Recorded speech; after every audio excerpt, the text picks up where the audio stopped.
Welcome to the Business Book Challenge, where we read business books so you don't have to. My name is Maria Medina. I'm a business and networking coach with the Coaching Network.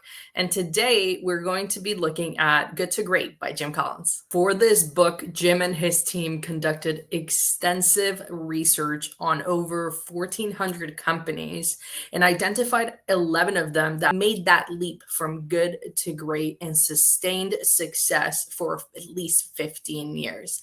So we're going to look at some of the examples that he details in this book, but then we're also going to participate in some active discussion as to how you're going to be able to apply some of these principles in your own business. Let's start with level 5 leadership. We touched upon this concept a little bit previously when we were looking at the 5 dysfunctions of a team, where it takes humility from a leader in order to admit errors or make changes despite their ego, despite their own personal wants and needs, and put the company above their own needs. So it takes a certain type of leader to understand what is for the betterment of the company and may not necessarily be for the betterment of me, but what is there for the overall good of my employees, of the company, of the marketplace that I can do in order to get from good to great and sustain this growth. And it takes somebody with humility and able to have that self-reflection that we've spoken about. What is it that is going to take us from one level to the next? How can I do that without necessarily imposing my own wants and needs in it?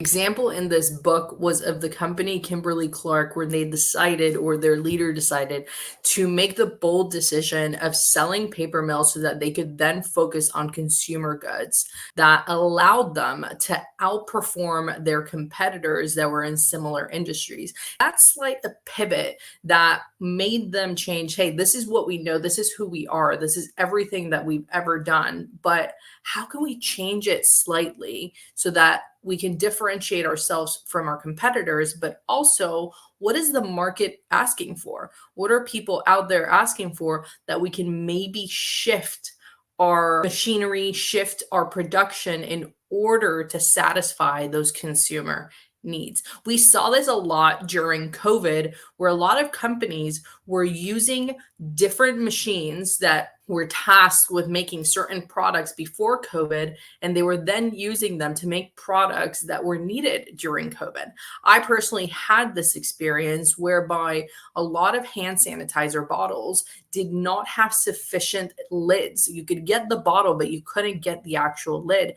And we found a company in Mexico that was able to produce those lids for us from waste material. They produced plastic products that were for a different use, but with the wasted plastic, they were then able to produce those bottles and make profit for something useful out of potential waste that they weren't doing before. What are these little pivots that we can make when the market changes and tells us that they need something? How do we look out for those things so that we can grasp that opportunity? And even though we are specialists in one certain area, when we listen to the market, look for opportunities and use them without letting go of that expertise. Yes, we're still experts, but hey, the market is asking for something else. How can we make ourselves different, and how can we fulfill that market need? That's the type of change that you're looking for from a level 5 leader, where they overlook and they say, yes, we are experts. That's okay. We can still be experts, but let's change it. Let's not necessarily be the expert, but let's be the supplier. Let's be the person that supplies those needs that are out there in the marketplace. And often to make these changes, what you usually need is a versatile team, that team that has certain skills that you're able to apply to different products, services, different skills. And this takes us to the principle of first who, then what. Now, I understand this book was written in 2001, so it did use Wells Fargo as an example. Controversies aside, based on everything that's gone on with Wells Fargo past 2001, the principle still stands. And we spoke about this a little bit during Dare to Lead, where often you will find individuals that are highly skilled, very motivated, and you want them in your company. You may not necessarily have the right role for them in your company, but they have a certain set of skills that could be adaptable and you could use for the betterment of your company. Getting the right team in place will make that difference when you're going from good to great. Because when you have a certain team that's adaptable, they have the skills that you need to succeed, and you focus more on the goal that these people can achieve rather than here's the goal, how do I fit other people into help me achieve that goal, you're more likely to succeed because you already have the skills in place. These are the skills that I have in place. And think of it more like a SWOT analysis. What are my strengths? What are my weaknesses? And what can I achieve? What opportunities can I take advantage of with this set of skills and this set of strengths? What am I able to achieve with these people? It might take your company in a different direction, which again, the level 5 leader is looking for opportunities to better the company, not just always their vision, not always like, this is what I want, this is what I'm going to achieve. What you want is, what is my team? What is the market? What is the overall feel of what I'm trying to achieve? But what are these skills that I can utilize from my team in order to get us somewhere in this marketplace? And the Wells Fargo idea, they did use that. They brought in a very specialized team that was able to differentiate them from other banks out there. So when you are looking at bringing in people for your team to fulfill a specific goal, I encourage you to look at instead, what people do I want working for my company? What kind of goals and what people do I have working for my company? How can they work together so that we can achieve certain goals? And what are those goals? What do those goals look like? And you're looking at first who, then what? Both of these principles really ask you to look at the marketplace, what is out there, what does demand look like right now, and analyze, is my company fulfilling these? And often what Jim Collins calls, you have to face the brutal facts. And there are companies out there that didn't want to. They were stuck with what they wanted to produce and they thought they knew right. They didn't listen to the market and they were left behind. A great example of this was BlackBerry. And I often speak about this example. He didn't want to change his product. He was set on his product and he thought, if I stick with this product and I continue to market it, people are going to continue to want it.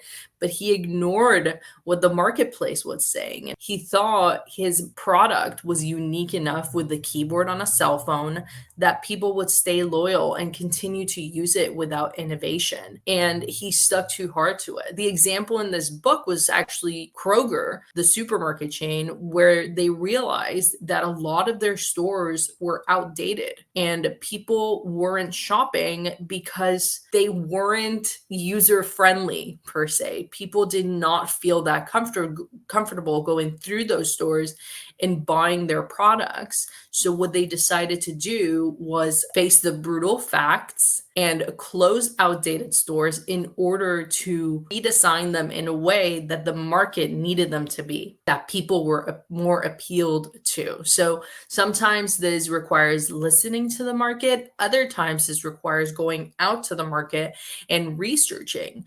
I tell my clients all the time when they're not making certain sales or where they are, to ask their clients and prospects why they did or didn't buy from them. Learn from the people that you're interacting with. Listen to the market. And if your product or service is not a good fit, listen to the brutal facts and make that change. Don't get stuck in that ego position where you believe you know right. Nobody knows everything. Learn from others, learn from your competitors, listen to the market, and don't be scared to make those changes. What you know now is different from what you knew before. So always ask yourself the question, would I make the same decision I made a year ago with the information that I have now? And if the answer is no, you have more information now. It's okay to change your mind and change your actions. Now, if there is already demand known out there for your product or service, you can apply what Jim Collins calls the Hedgehog Concept. And Walgreens did a great job of doing this by providing a convenience to their clients by their format of their stores and their ability to buy a number of products that they wouldn't normally be able to buy elsewhere. The hedgehog concept looks at three different measures. What are we really good at that we can provide the marketplace? What drives our company? What are our economic drivers? What drives our profitability? Is it spend per customer? Is it mass? So how many customers, a large amount of customers? What drives that? And it can be different KPIs depending on the company. You just need to identify which one that is for you. Is it spend per customer or economies of scale? And the third one is, what is your company passionate about? Because what you're passionate about, and we've spoken about this on different levels, will eventually motivate you to continue to do more of what you're doing. So if you're really good at something, you have the economic opportunity to be profitable, and you can also be passionate about it with the market telling you that there is demand for your good or service, then you can really niche down and analyze, what do my customers want? How can I differentiate myself that way?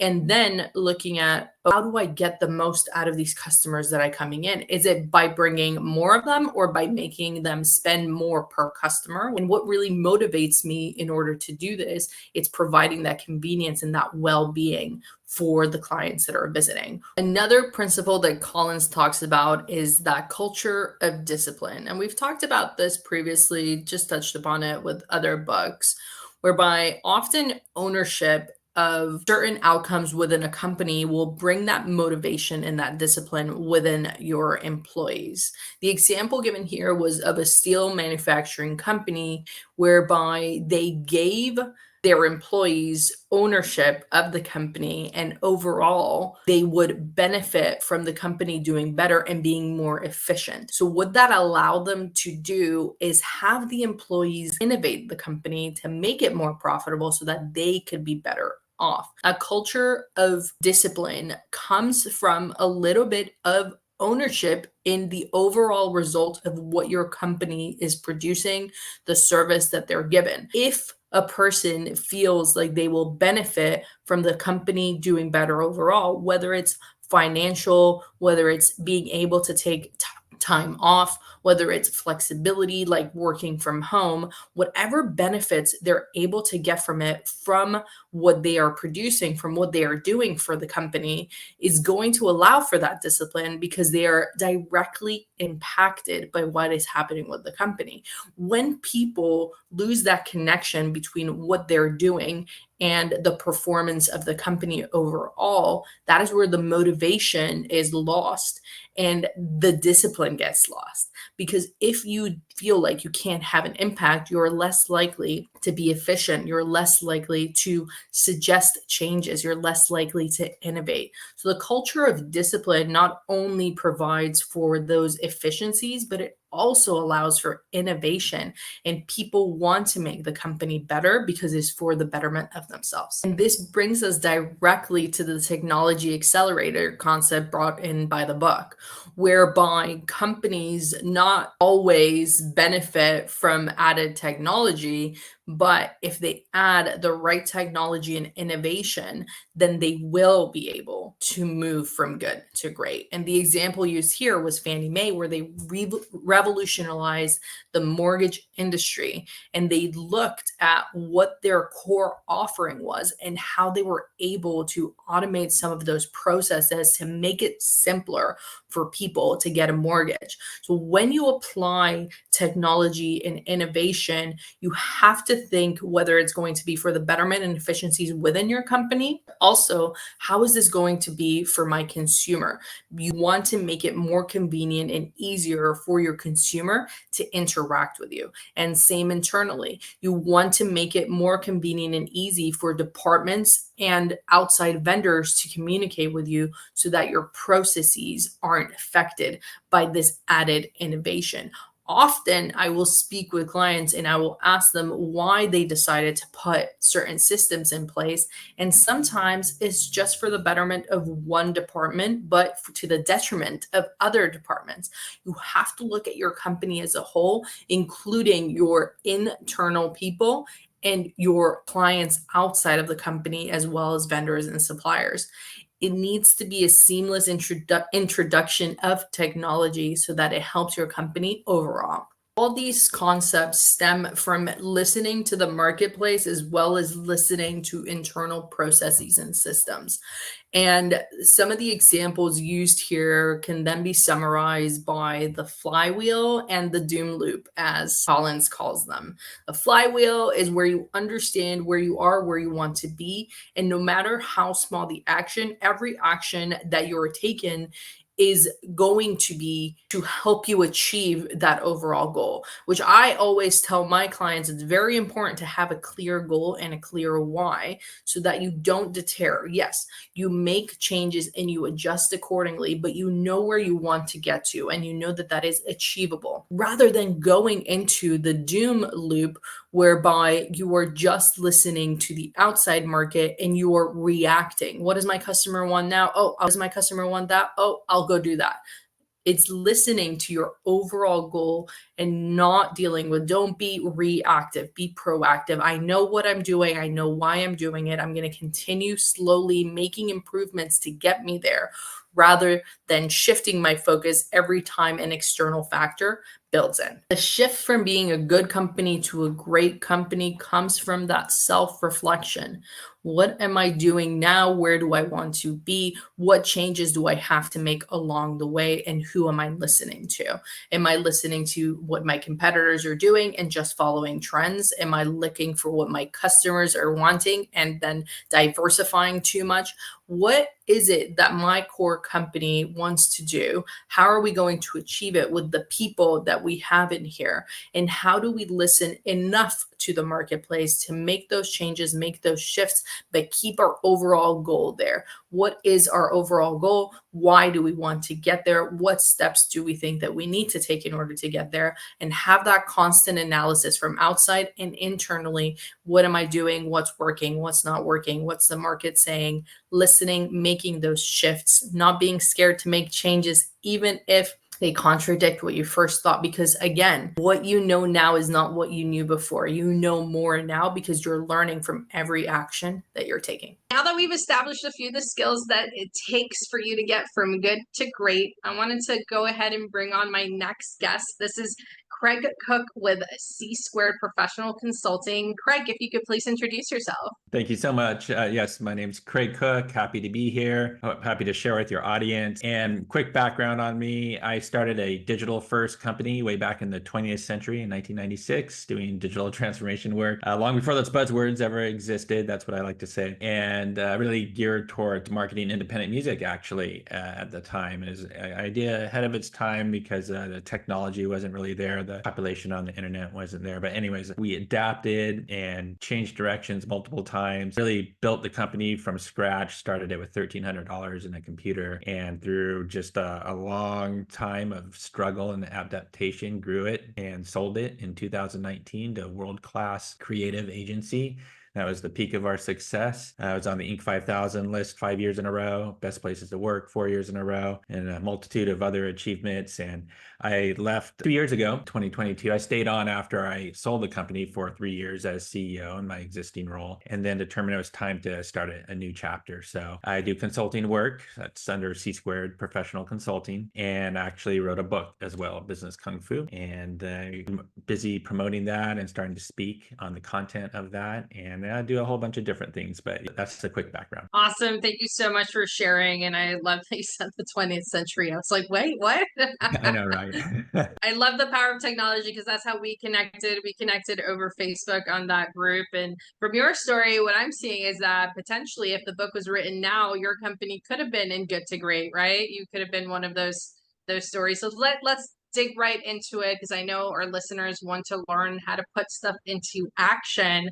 So, one of the things that the book really focuses on is that humility factor and understanding where you are in your company as a leader, being humble enough to accept change when it comes, be open to new and learning opportunities. But often a lot of leaders are set in their ways. So I was wondering if you had any tools in your toolbox that help people be a little bit more humble when they aren't sure what they're doing or they don't want to change in the direction where something's going. For me, I definitely had a natural predisposition to being humble. However, I did have a strong ego as well at the same time at various times. I had to learn through experience that sometimes you got to really check yourself before you wreck yourself. And I have a say in my book, if you're not humble, eventually you get humbled. And I learned quite a bit from actually studying martial arts. That's actually the concept of my book, why it's called Business Kung Fu. And learning about martial arts, you learn that there's always someone tougher, and it doesn't really serve you to have a big ego. It just gets in your way. So that was something that really came into play for me. But still, even with that background and even my natural predisposition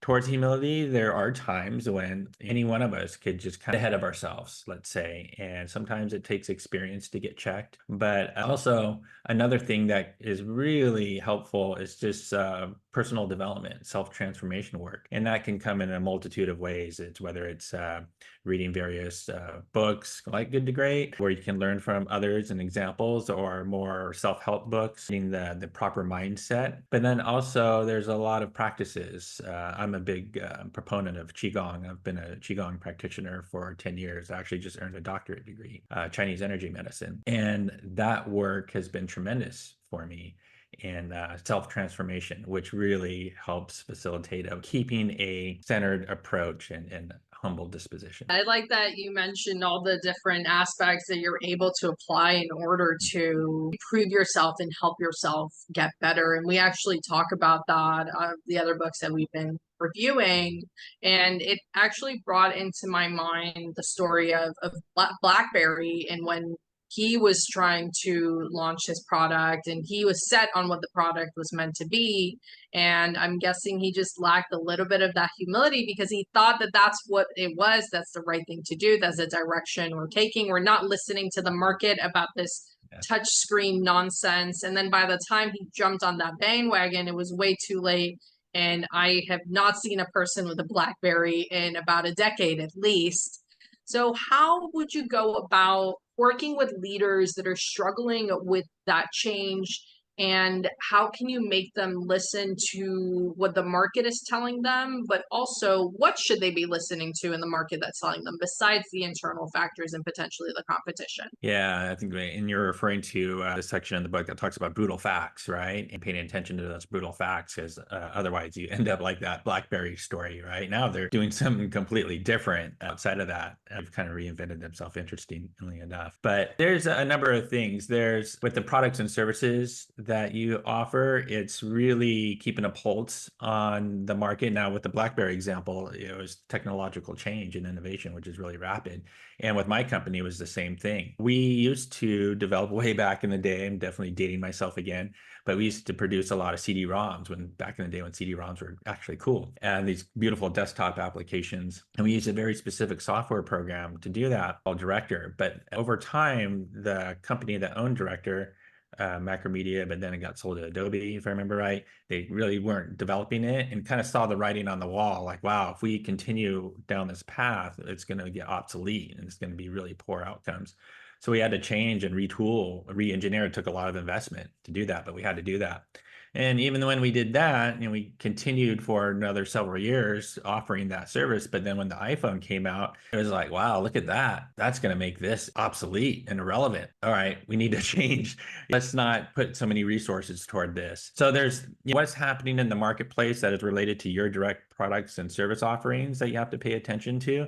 But then there's also market trends, economic factors, having a pulse on the market, our own numbers, like you're trending, which is probably going to lead into other questions that you're going to ask. But It's really paying attention to the internal and external factors. There's that SWOT analysis that people know about and go through. That's very important to go through that exercise. I did that every year with my team. I called it Scott, actually. Instead of weaknesses, I changed that to challenges because it's a mindset thing, right? What do we want to do with challenges? We want to overcome challenges, right?